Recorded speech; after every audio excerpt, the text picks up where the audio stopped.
This is the Variety Sports Network, created for the fans, by the fans. Now to your host of tonight's show. And welcome to another episode of the Fatboy FadeAway Sports Podcast, episode 147 here in the books for you. I got Brian, the main man, Johnson. I got Casey Breyer with me. We got a good show on tap for you today. We're going to go over greatest teams missing a ring today. We're going to go over Brian's NBA Fact of the Week. I look forward to that one, Johnson, a little bit as well. And we'll, of course, get a little bit in to the Pac-4. We'll touch a little bit on that, what a demise that has become. So I look forward to our conversation on that. First, we got to do our shout-outs here. Please follow us over at Fatboy FadeAway on YouTube. Got up to 150 subscribers, so appreciate anybody that's followed us along the way there. And also, make sure to follow us at Variety Sports Network. We're up to about 339 subs there, too. So if you can be sure to subscribe to those channels, that would help us out dearly. Got to shout out a few guys as well. I'm going to be on the Let's Be Real podcast later today, doing a little Raiders breakdown, Johnson. You might enjoy that one at 2. So I'll be doing that at 2 o'clock later today. So that'll be fun to see. Yes, I'm gonna bring up a few good ones here in just a second here. I also got to shout out my guys, Chris over in New York. There, he's been retweeting our stuff as well. Our guys, Da, Terrell, Savage at 3 the Hardaway there. Chris, these guys at Off the Ball Network, they do a great job as well.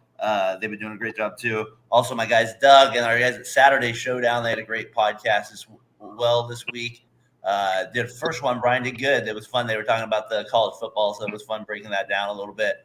And of course, our guys at Far End of the Bench and Out of Your Falcon Mind, John and Mike over there. Guys, with that said, we got Casey. You had a good idea at the look back this week. What did you think there? Greatest teams missing a ring, right? Like, I think sometimes for all of us, we just go to like, all right, who had the best record? And that determines what's going to happen. But sometimes it means a little bit differently the way you watched it. So what do you got for it? Well, I brought this idea because it's a random thing. You know how it goes. We watch so many videos on sports, and I was watching a Steph Curry documentary and all the smoke, and it was just a random thing that popped in my mind. I was like, man, like the best teams that never won a championship but had the best records. So my first one on mind, besides the obvious, because we're Warriors fans, was the 73-9 Warriors team. No doubt. And they were up 3-1 in the finals. And just the way it changed the dynamic of the NBA. After they lost, they got Kevin Durant. So if they win that chip, things in change forever, And to me, it was a big one, like the biggest one I could think of in the NBA, because it just molded, like it changed, it screwed LeBron James out of maybe 2 or 3 titles for the rest of his career. Yeah. No, yeah, I think that's a good one too, because I mean, obviously it's the most obvious one, that the best NBA record is the most recent one for sure. And like you said, like Doug's Cavs over there, if he's tuning in here, House of Agendas there, we got him tuning in. His Cavs gave us the heartbreak. But like you said, maybe if the Warriors win that one, the Cavs maybe go on to win the next 2. You never know how that plays out, because maybe the Warriors are getting more tired if they don't get Durant at the end. They look like they were dying too. So you're right. That's, to me, the ultimate one there. Vandy Chris, real quick, case before I get to you, he's got the 1987 New Orleans Saints. I got to be honest, Vandy Chris, that one doesn't jump out initially to me right away. Probably, I didn't even think about that team. Well, the fact that I was born in '84 probably didn't help it. But that was one of the teams I don't think about. I think about the Saints for a few other teams, but that's not the one I necessarily think of right away with it. Case, that's a good one. The 73-9 Warriors. The one thing about that team that I think always gets underlooked, it's not even that record. It's the one that they started out 24-0. Like, give me that. Like, you start out a record 24-0. That's big time. That's a record that will never be broken, I feel like. For you guys, who ruined the streak for the Warriors? I don't know. Let Johnson give a try here. Brian, what team ruined the streak for the Warriors that year? I'm thinking it's got to be a Western Conference team, right? No, it's the Milwaukee Bucks. We won't even let Johnson go down that rabbit hole. How about the 07 Patriots? We got to touch on that one. Let's get the obviouses out of the way here. You took it right off my list. That's the one right there, Johnson. That one. I want to give you one, Brian, that I remember a lot in high school, because this was like our junior, senior year. The Miami Hurricanes. That you love that team. That team was absolutely stacked in college with like Andre Johnson. Dorsey was the quarterback.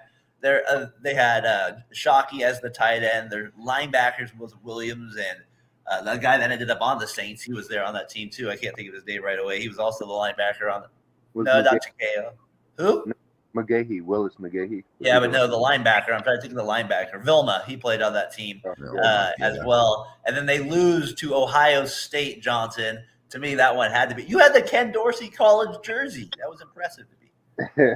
And it hurt even more because my parents were Ohio State fans, so they were rooting for them in that game. So it was like me against my parents. Why did you like that Miami team so much? I forgot. Just because they just had, I guess they're considered like more less conservative. They're like the bad boy team, right? Yeah. I thought it was because of Shockey for some reason. That was the main reason you liked him. I know you guys thought it was funny. Like I was BSing you. You said, "How long have you been a fan of the Miami Hurricanes?" And I remember I said Vinny Testaverde, and you guys laughed. And then you made a comment that said Vinny Testicles. That sounds like a Casey comment in high school. Vinny Testaverde. I was like, how Vinny Testaverde? And you were like 1 year old when Vinny Testaverde was around there. Appreciate you guys tuning into the podcast here. Appreciate the comments here, Chris. What do you say about that New Orleans team? Let's get our stats right. All right, let's get our team went 12-3, won the NFC West. Johnson, that was a big deal back then, winning the NFC West against your Tigers. That was a big deal. But they had the 4 games as the strike replacement players. John Forte, I can't believe I said that name correctly as well. I get bonus points for saying that one correctly. Brian, you got one, and then we'll go to Casey. Yeah, I'm going to go with in the NBA, the 1994 New York Knicks, just because they finally, Jordan retired for the first time, and you thought they were going to win a championship, and then they ran into the Dream Shake. Dude, and then what was it? John Starks putting up medicine balls is the idea in Game 7 there. I rewatched that game because on the NBA channel they have it where you don't have to watch any commercials. Fascinating series. I mean, not your high scoring affairs. Otis Thorpe, little shout out to him in that series as well. But it was fun to rewatch it a little bit. The OJ Chase, Game 3. That also came up in that one as well. Case, what do you got? Definitely the Seattle Mariners, 116 wins. All time the best, and then run into the New York Yankees and losing the first round. It was just like, man, just to win. I mean, not only have the best record, but the best record of all time, and then losing the first round. I mean, that's a heartbreaker. I mean, it's just you're not even making it to the World Series. You get bounced in the first. That was the one that really came to mind too for baseball. Oh, the Mariners won too. I actually have the year. I almost want to put the A's that same year on the list. They won 102 games, and they ended up losing in the first round as well. So it's kind of funny. Both it ended up being, I think, the Yankees versus the Twins, right, in that series. Well, what's crazy is they'd be like, oh, they were 14 games back, and they got 102 wins. It's just insane, in that same year. But I mean, it's just an incredible year. But the Yankees just had a way of doing that. The Yankees were definitely on that list. I was actually talking to a guy yesterday that was from New York at this wedding we were at. Shout out our cousin Craig at a wedding. He got married yesterday, so we were at a wedding there. And we were talking a little Yankees baseball, and I was kind of breaking up my heartbreak stories. Of course, Brian with the A's there. All right, I got a couple others here. I got the 93 Braves, of course, here. They won 104 games. The Giants won 103 that year. The Braves didn't even make the World Series. They lost to the Phillies in the NLCS in 6 games. Kurt Schilling, MVP of that series, by the way. The Patriots, we said that one. How about the Rams, 2001, the greatest show on turf? Oh, yeah. That they team lost to the Patriots. I mean, if I'm going to go football, right, I'm going to go to you right away. I'm going to go Vikings and Rams 2001. Those are the teams that stick out to me that, I just felt that those teams were stacked and they could have easily won a championship. Now, the one with the 98 that always pisses me off is that they didn't get a chance to play the Broncos because the Broncos would have been they were going for back-to-back. So it's not like the Vikings were guaranteed to beat the Broncos by any means with Jonathan Elway. It was just where they get, that matchup right there was going to be so much better than what we got with the Falcons. Sorry, John, over that. Right, Brian? Right. I'm sorry about that. But Chris Chandler wasn't doing it for us against John Elway. We needed better, and sure enough, they get blown out, right? So I think those are the two that just stick out to me the most. Well, that's Yeah, what you have a 1-bar kicker. Remember Gary Anderson? Come on, Gary, Yeah. make a kick. Come on, Yeah. Gary, make a kick, Gary. Oh, that was such a hard 15-1. They were like the first team, right, Brian, too, to like throw bombs. Yeah, it would have been better with Randall Cunningham versus John Elway. That's for sure. Did you have a hockey one you said, Brian, on there with the little Sharks? We get a little Yeah, baby shark knowledge here. The 2009 Sharks, they won the President's Trophy and they got bounced in the first round. I mean, how do you? They won 117. They got 117 points. I had hockey on there. I had Brandon put it up on the thumbnail for me. Red Wings, 130 points. I was like, my God, 130 points and you don't win the whole thing. That one's terrible. Bill Buckner, 1986. Yes, that was a good one as well. They should have won that. They should have won the championship as well that year. How about the Rangers? We did the look back a couple weeks ago, Chris. That one, we won't go any farther to that one. We already killed Adam enough on that one. I had the Blues one year. They won the 2000. They had Chris Pronger and Al McGinnis as their back line. The Sharks beat them in the first round on Owen Nolan's half-ice shot there. That was one of my favorite hockey moments of all time. In Game 7, slap shot at the end of the period. God. Like, you don't say it's like a movie how it happens when you do it like that. Grandpa's house for that one on the little 10-inch TV. I remember that one. A little tiny TV there, yeah, no doubt. And then I put the 93 Giants because they had Will Clark, Barry Bonds, Matt Williams, and Robbie Thompson in the same lineup. That's a good one too. See, that's what I was saying with that year. The Braves won 104. The Giants won 103, but because the way the divisions were set up, just for some reason the Braves were in the West. they were in the West Division. The Braves.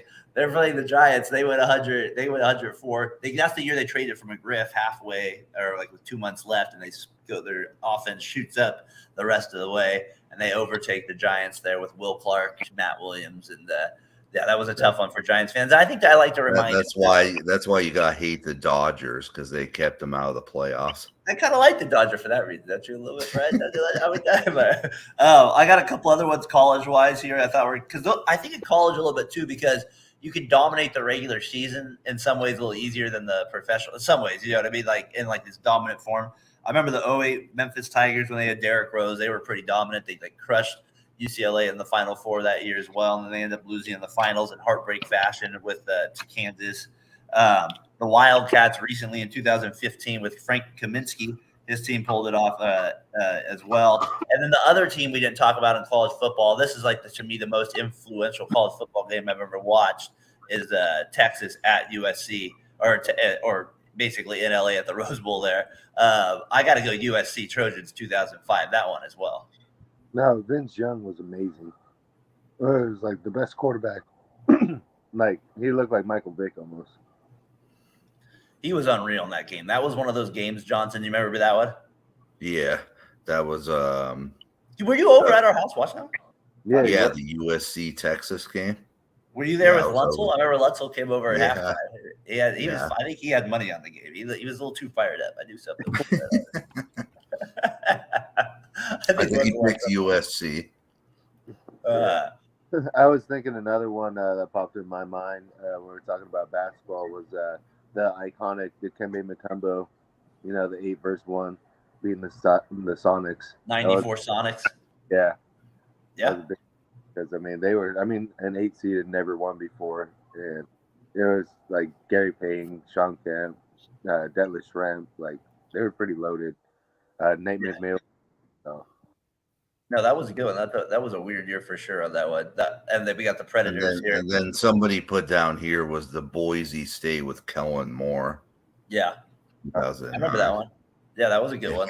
They had a real good team that year. College football, like I said, you could do it and it was even better when not even better, but it was even more debatable. It felt like, before they had the BCS.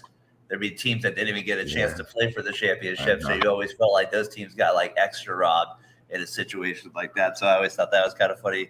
I always feel like it's good to look back at some of these things because it gives you again a history case of where teams were at in their franchise, like some of the failures some of these fan bases have had. And we didn't even mention all the teams. Like Chris mentioned, like the Predators in 2018. Like we don't think of like all those teams because like our region we always live in too. Like so, like for us, if it's not in your region, I feel like it's kind of the teams that have made like the biggest impact or for you or like just stand out the most. That's why, like for me, if we had to do like a top 5, right, of your team, like if you had to do a draft of the teams that you think were the best to do it, like who would it be? Like, so if you go NFL, what team are you think initially, Brian, out of all the teams that should have won it, what's the team that you're like, this team got screwed the most or they're the best team that didn't win? I'm definitely going to say the 1990 49ers. Just because they were running out the clock, and then Roger Craig fumbles, and then that gives the Giants a chance, and they tie it with a field goal, and it goes to overtime. That is a very good. That's what I figured you were going to say. So I set you up on a tee for that one as well. I figured that one you were going to do because that one I feel like is one a lot of people will say. Obviously, because if you're not going to say the Patriots one for sure, I thought this is the moment I always think about too at the BCS is the Auburn 2003. Chris brings it up. 2003 Auburn goes 13-0, and we're left out of the BCS for a 1-loss team to Oklahoma. That's the one I feel like was Jason Campbell. Was he the quarterback of that team, or was that the running backs? I'm thinking of Ronnie Brown and who was the other one that was Ronnie Brown and Cadillac Williams? Yeah, Cadillac Williams. That's what it was. But was Campbell? He might have been the quarterback of those teams. I'm not sure. Was that before Cam Newton got there? Oh yeah, way before Cam Newton got there. That'd be impressive if Cam Newton just retired a couple of years ago and he was there in 2003. It would have been impressive on that one, especially given his style of play. All right, I wanted to pick up one. Go ahead, Case. Hey, speak up a little bit as your volume's going. Your volume's a little soft. Speak up a little bit. It's true to me and Brian's heart. I know this, and yours. But me and Brian, I think, are bigger A's fans. But the 20-win game streak that the A's pulled off, and then losing just against the Twins was a heartbreak. That was a tough one. And you know, a funny story. Darren wouldn't let me over to his house because he thought I was going to jinx him, and then they ended up losing, and I went to his front door and I said, "Well, you weren't right about this one." Well, at least you waited. At least you kept my conscience there with it, Johnson. I'm sorry. All right, I was a little nuts with that. I apologize. Okay, thought it mattered. All right, I thought it mattered. Thought I was helping the team. Okay, I thought I was helping the team out. Hey, we skipped out on a couple NBA ones as well. We got to mention our boy for Tom Witt, the 01-02 Kings. That team, I thought NBA wise, that's like always the team, right? They're like that team should have won it. I feel like the 98 Jazz when they were like when you watch those games, right? They were kind of like besides 1 or 2 games, you felt like they were just as good as the Bulls that year. Watching that one with it, but they don't pull them out, of course. I'm gonna say for me it was always the 2000 Suns as well because they got screwed because of Robert Horry hip checking Steve Nash into the side there, and then they get suspended. And then like what Diaw and Stoudemire get suspended for coming one foot off the bench there. So I always thought that one was ridiculous as well. Or you could say the 93 Suns when they had Barkley won MVP that year with Dan the Man Marley trying to guard Michael Jordan. And even he said in that Netflix thing, he's like that he actually thought he could guard me. No chance, not happening. The basketball team that came to mind real quick was the Portland Trailblazers, the ones that Rasheed Wallace always matched up against the Lakers. The iconic comeback, Shaq getting the lob from Kobe. Just that. I thought the Blazers just were like they were stacked. I thought they were the better team, but man, it was just I always hated the Lakers too, and I was rooting so much for Portland at that time. I was just like, God. What do you think? What do you think of people that say the 2016 Thunder? The Warriors beat them at coming back 3-1. What do you think of that? Yes, I've heard people make that claim before. I don't know. They must have been high.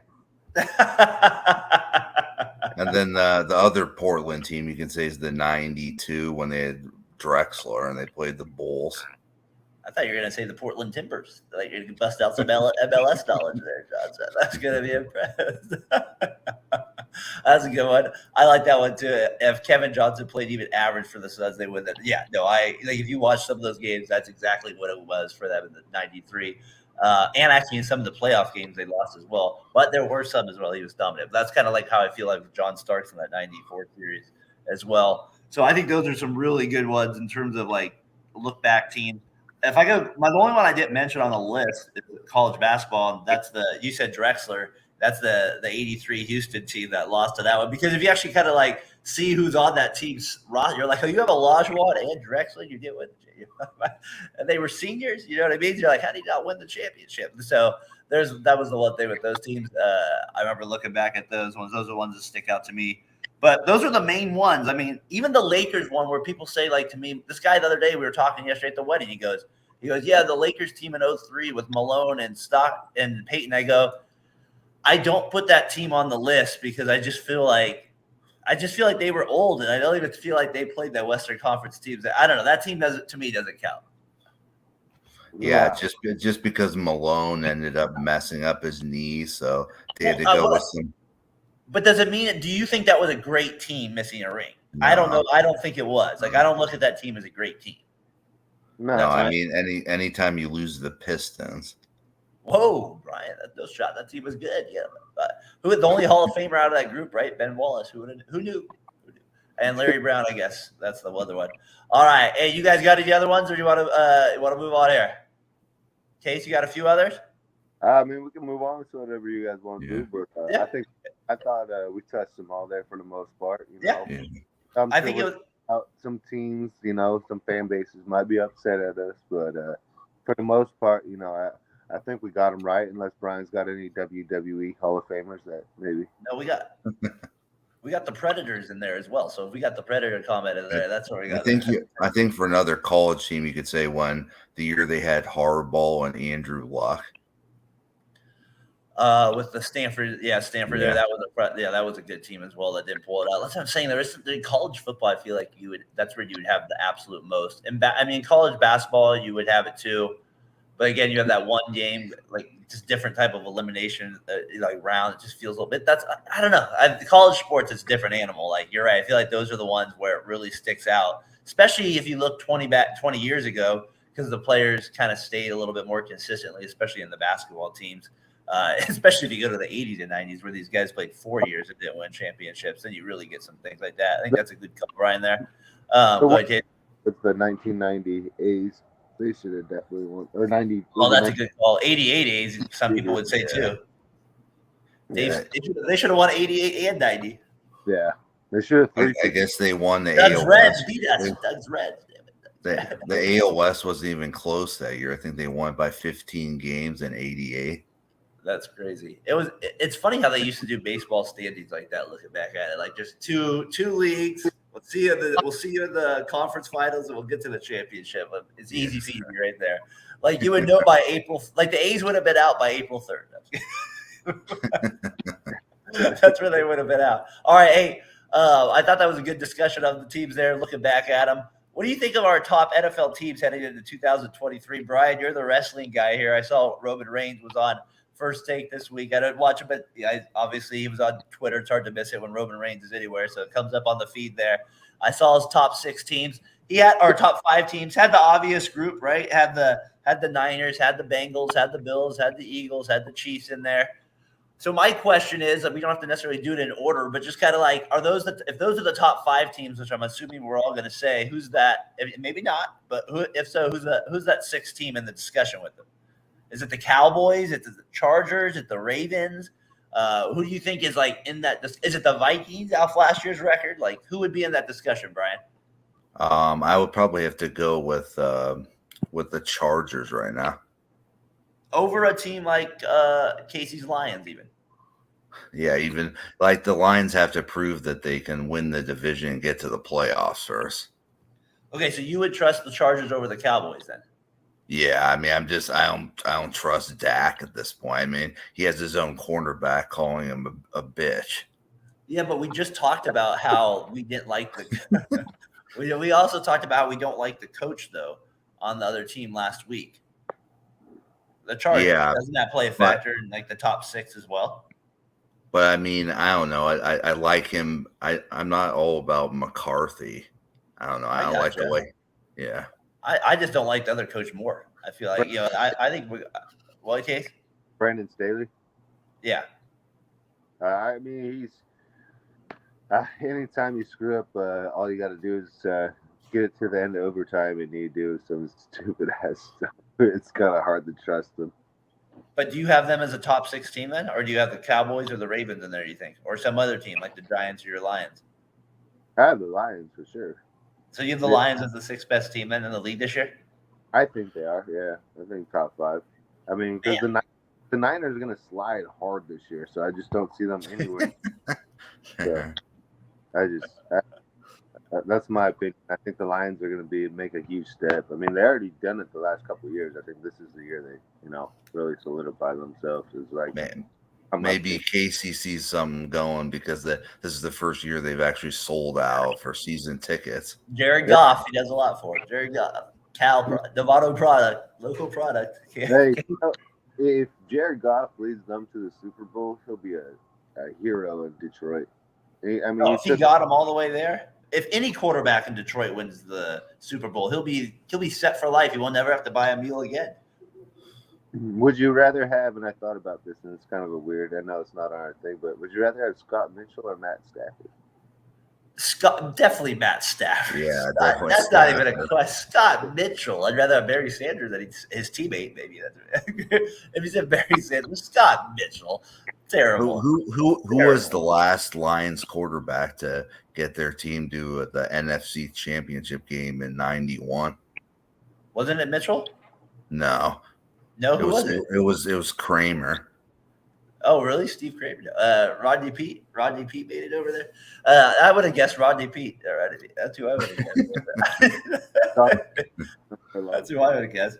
All right, wait, hold on. Let's get to the top 6, Brian. This is what you're kind of your bread and butter here. So what do we think? He has Roman Reigns had the Niners at number 1. Obviously, you're going to agree with that. He had the Chiefs number 2, had the Eagles 3, Bills 4, or the Bengals 4, Bills 5. Would that be your top 5 in order, or would you put the Bengals a little lower than the Bills? I would actually put the Chiefs and Eagles higher than the Niners because we have to prove we can beat those teams first. Man, I can appreciate you saying that a little bit. I can respect that. Do you think this year it could be different? I felt like last year in the NFL, these teams kind of separated themselves so early. Those top 4 teams, and then the Niners came on late, obviously, to have a great record. And the other thing was that nobody believed in the Vikings. So I think you guys are kind of underestimating the Ravens a little bit to jump into that discussion this year. Yeah, I mean, if Odell ends up being a weapon for why would Lamar be motivated? I mean, he should be as motivated as ever this year. Am I wrong?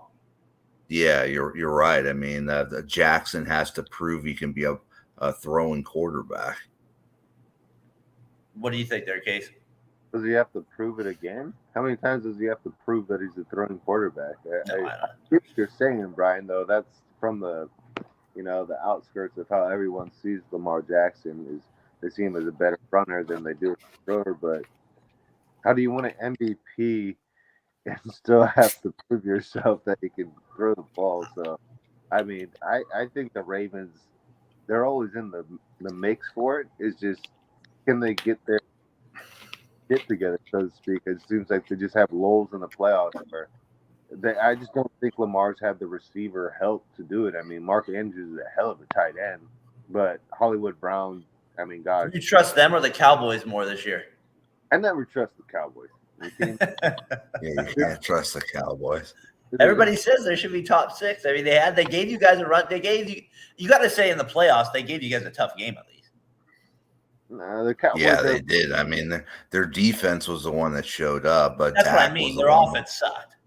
Yeah, I mean, Dak defense really proved screwed they can up at least that game. kind of play, and that to me, right in the NFL, that's a big deal. Is when you're when the playoffs, can you hold? I mean, you guys scored less than 20 points, right? 19. I mean, you can't ask your defense to do any more. So I think the Cowboys should be in that discussion of top 6. I have them right outside of it. I have the Ravens at 6. I have the Cowboys at 7 right now.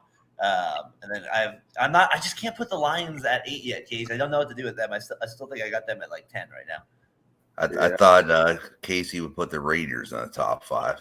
Top 5. I don't think we can go that great. Last year, my friend, that was a tough.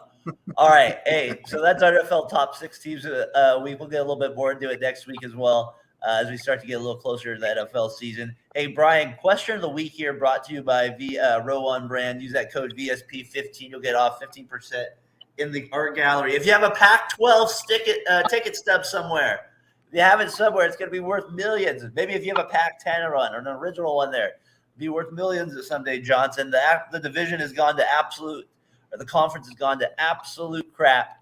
I mean, I pose the question just right here: Will the Pac-12 not be a Power 5 conference again? You could say the argument it probably hasn't been for the last 10 years. I guess what I mean by that is exactly. like there's still a team like Washington in college football that will sneak in to the playoffs because they're part of the Pac-12 at the time. I just don't see that happening anymore. Before we get to our solutions, real quick, is this one of the most mismanaged things in our lifetime? Like this conference, like how this has just been dismantled, Johnson. Like literally, like I can't think of anything like more ridiculous than college sports. Like this is something. Yeah, I mean, it feels like everybody's like bailing to go to bigger conferences.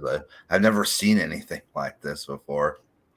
Well, why can't the Pac? I mean, you would think teams would want to come out to the west, at least to the West Coast, maybe all the way there. But there's multiple, all the way even to Colorado. You got Utah there. You got LA. I mean, I just don't understand the way that they were not able to get a TV deal over this whole entire, like basically since that guy, I forget his name off the top of my head, but the commissioner took over for them. He's literally run that conference right into the ground. Like, I don't think you can do a worse job than anybody has ever done than this guy has for a conference or any other league as a commissioner. And it's unbelievable. The demise, the only 4 teams, Case, what do we say? Cal, Stanford, Oregon State, and Washington State. I like Cal's chances maybe this year. We got a chance. Yeah, Ryan Leaf is happy. If Ryan Leaf, yeah, he's got a good chance to do it. I don't know, Johnson. It's just ridiculous, Case. I think it's just insane. Sounds like a dirty little movie. We got the Cougars, the Beavers, and the Bears. We got a lot of things going on over there. I mean, it's just a tragedy to watch how far it's come. I mean, because you think about, and we've talked about this numerous times, some of the athletes that come out of the Pac-12 are like some of the best players that have played in their sports. I mean, Aaron Rodgers, Marshawn Lynch, you can go on and on, Justin Forsett. I mean, just top quality NFL players, and to see how bad and how far they've come. It used to be like a prestige, like, what's Bill Walton always say? Conference of Champions. There's not even going to be I mean, it's incredibly sad to see how far it's dropped off. I mean, to look at now that you only have 4 teams left, and it used to be a Pac-10, then went Pac-12, now we're at a Pac-4. Like, I really don't see anything coming to fruition to save them. I mean, Leon Musk ain't gonna buy the Pac-12. It's just, it's really sad to be thinking about it. Like, I mean, this is like one of the highest spots that you'd want to be at is in the West Coast. That's where like all the money's at, is in this. But the conference can't get their shit together. In case Brian, you'll probably like this one. He fully disagreed with me on my take, so you'll probably enjoy that very much when you read that. But what I guess, Chris, my thing is this: the reason, of course, it's again it has to do with greed and money. I understand that. That's the ultimate decision with why these teams leave their conferences. All I'm saying is this: when this guy took over a long time ago, he didn't do even the marketing things right with the team. Like other conferences were trying to put their games on bigger channels back then, or you know what I mean? Like, so you can say, well, that's about money. Well, they were able to negotiate those deals better to get like better TV slot times. And remember the Pac-10 for longer was on like Fox Sports West or Fox Sports. Like, you get my point? Like, that wasn't like mainstream like the other channels were, like on CBS, like your Saturday thing. Like, they didn't necessarily have those things locked in all the time. They didn't even start getting primetime ESPN games until I was out of high school. And that's what I mean with like the Pac-10. It's like it was very slow to all these things when these other colleges were way more advanced in marketing. And sure, yeah, I get it. It all comes down to money. And now that's why teams are leaving. They're getting all these just gigantic TV deals that are out of your mind, especially with what you're saying, Apple TV. That stuff was never even around like, 10, 15, 20 years ago.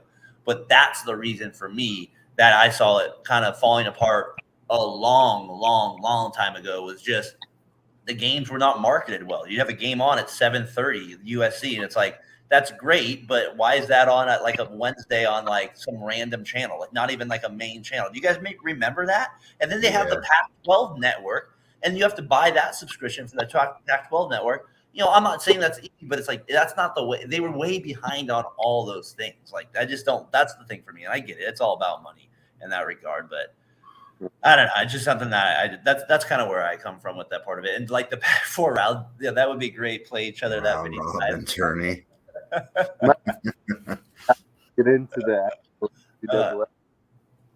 Yeah, no, the SEC is obviously the smartest college conference, right? Right, Brian?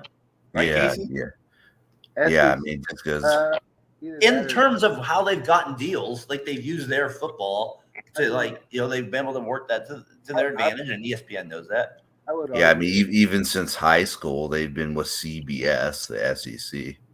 Yeah, but he's right now. ACC's got it down pretty good too.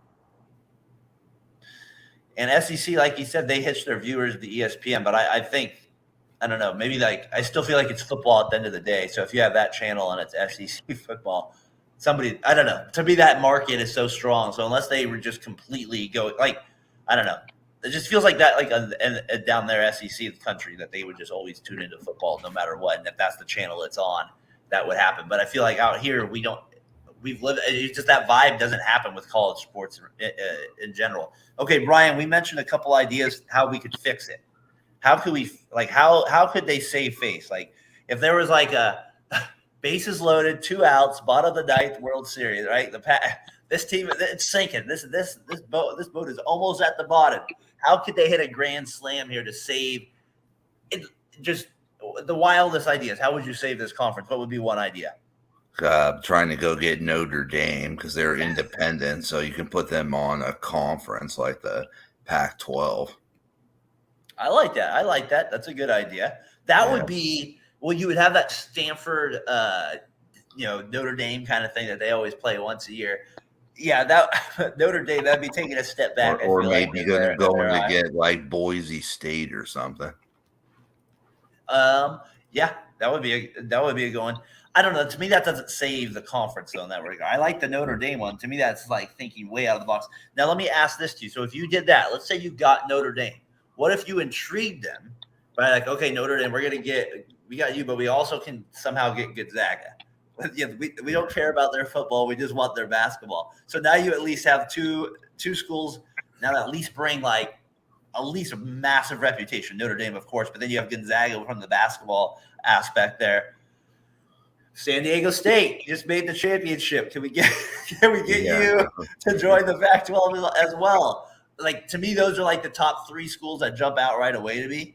Like, I don't know, like, those are the ones that maybe you save a little face with. Maybe then the other thing is you've got to poach schools, but you can't poach when you don't have anybody. So nobody wants to go to you at the time. And when you have Washington State, Oregon State, Cal, and Stanford, that's not going to draw a whole lot of teams in that regard. So I don't know. Case, you got any crazy ideas to save it?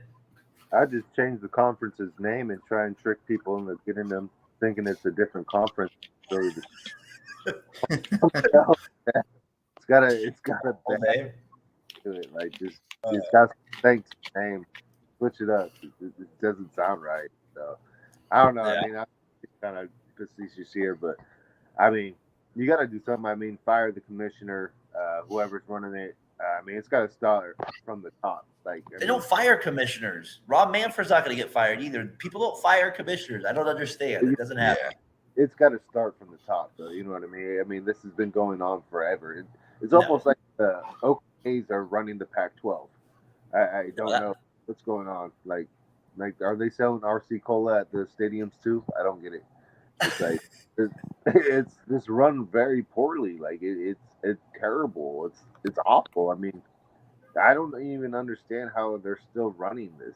It's embarrassing. Really, what it is. We still got to get your headphones, man. Your audio still. You got to get your headphones there. Merge the Mountain West is the only chance. I like that one, Doug. The Mountain West, but that doesn't really bring any massive. Like you said, you get Boise State, you get San Diego State. I do think that's probably where it's headed, though. I do think that's probably the most realistic solution. I think that's probably actually where it is, where it's going to be headed at this time. Like I said, just give people a review here. Pac-12 down to 4 teams: Arizona, Arizona State, Utah. They're headed to the Big 12. Oregon, Washington. They're headed to the Big 10 there as well. So a lot of things going on, Johnson. A lot of things going on. Let's keep it moving here. We're kind of getting close to the end here. What's the news? I saw that the Women's World Cup team got knocked off early this morning. Yeah, that's kind of crazy. So I guess they're gone today. I'm guessing, Casey, you didn't watch it at 2 a.m. this morning. It wasn't 2 a.m., but it was a little bit early. What do you got, Brian, for your fact of the week? NBA fact of the week here. Anthony Davis signed an extension with the Lakers, so he's going to be there till 2028 now. And not just any extension, right? What he signed? He signed a 3-year, $186 million, all the way through 2028, like you said, averaging $62 million a year. So that's a good one. I think it's the biggest extension ever. So he's a Laker for a while. Yeah, you know, LeBron James, the GM, pulled this deal. Give him whatever he wants. $1 million. Yes. So give whatever he needs. We need it. What do we got here? Well, Doug, I think Notre Dame is impossible. Pac-4 can't afford Notre Dame. And Notre Dame is already linked with AC Hoop. Doug, like you said, we're shooting for the. We're thinking, how can you say it? Like that's the. I mean, the only other team I was thinking like I don't know. You have to get some team the problem is they don't have any advantage anymore. Like so, it's like they can go out and risk and get that. Nah, it doesn't work. Nah, they can't get that team. So. They're going to just have to hope, basically, like you said, they merge with Mountain West more likely, and then at the end of the day, that's what happens. And another part of the news is Jimmy's starting to concern you a little bit. 3 picks on training camp on Friday. I saw that. I didn't like that at all. I didn't like Jimmy throwing this. That was all right, Brian. That was just training camp. You got to try things in training camp. I loved it. It was good news. I love how he's doing. Brian, I'm liking the NBA news facts of the week. You're bringing you're getting your NBA knowledge up here a little bit. That's good stuff, right there. Yeah, like two weeks ago, saying a guy I can't even pronounce his last name, and the last 2 weeks have been better now. Well, he kept it to Davis. That's a good one. It's an easy last name to say. I like it. So yeah, it's a good. We got Brian with our NBA fact of the week. We gotta have some lame music for it because it's not obviously even that. So we gotta get a better music intro for that one. Winners and losers. Casey, start us out. Winners, or let's go losers. What do you got, Casey, for loser of the week? Man, that was a tough one. Seeing Nate Diaz get his ass whooped by Logan Paul, or Jake Paul, excuse me. Yeah. That was a little disappointing. It was just this is in the octagon. I'm sure it goes a lot different, but I was just hoping he'd whoop his ass, but didn't go to the game. Paul won by unanimous decision, but they did go 10 rounds. It was entertaining, but I just really want someone to just beat the shit out of them. That's a good loser of the week. I might have a little add to that when I get there. Brian, your turn for loser of the week. I don't get this obsession with the Barbie movie. I think people are getting too obsessed. Too many commercials. It's you couldn't pay me to go see that.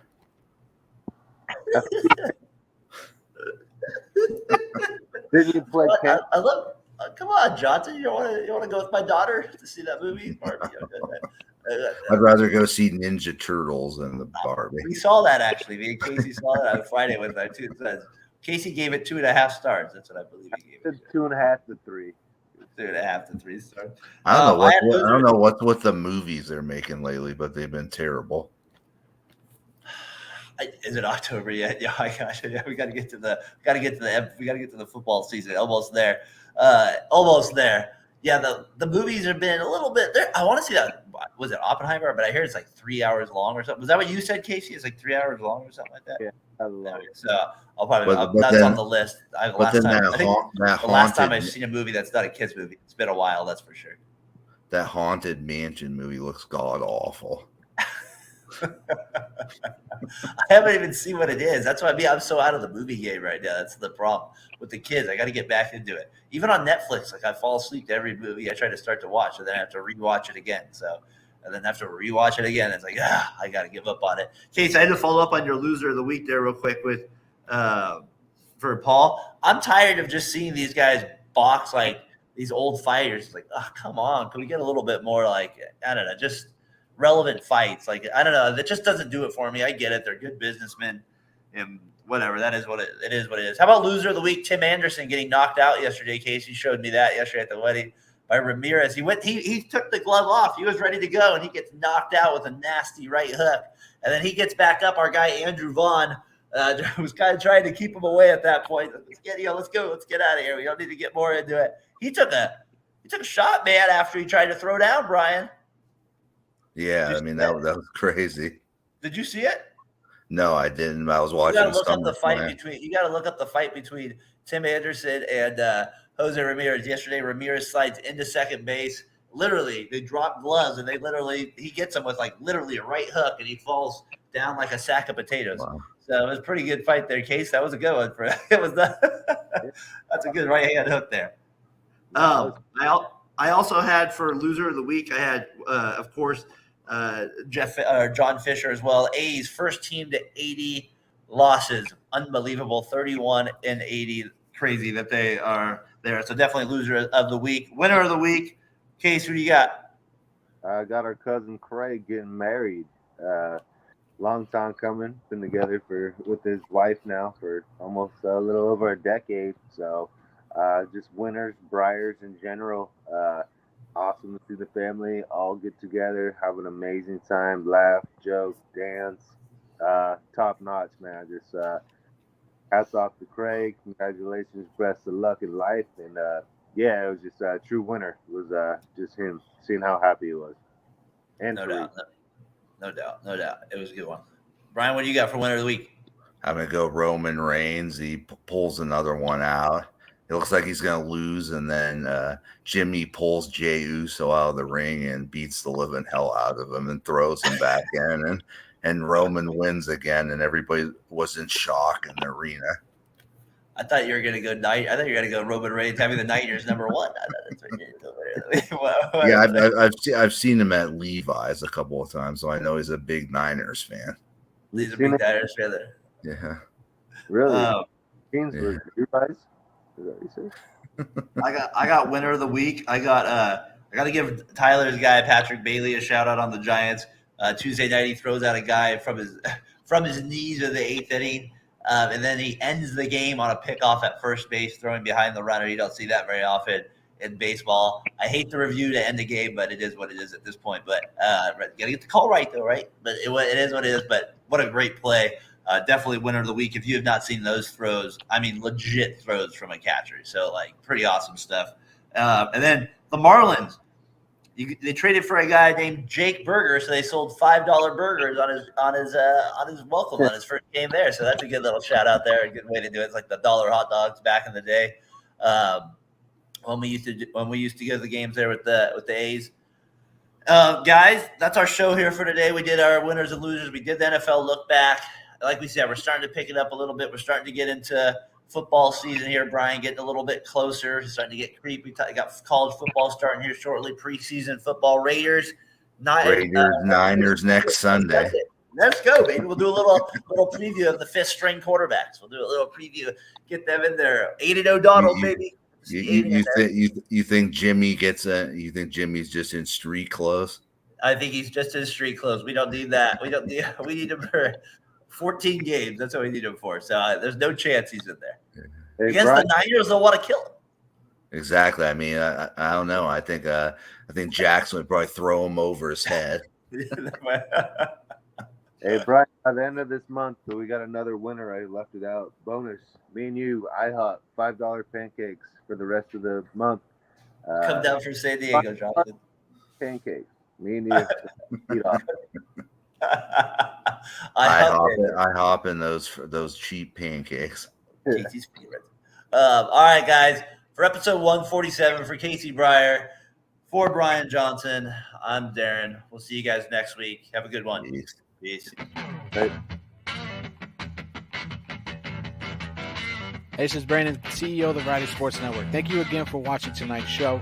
Best way you can support us is by hitting that subscribe button, that like button.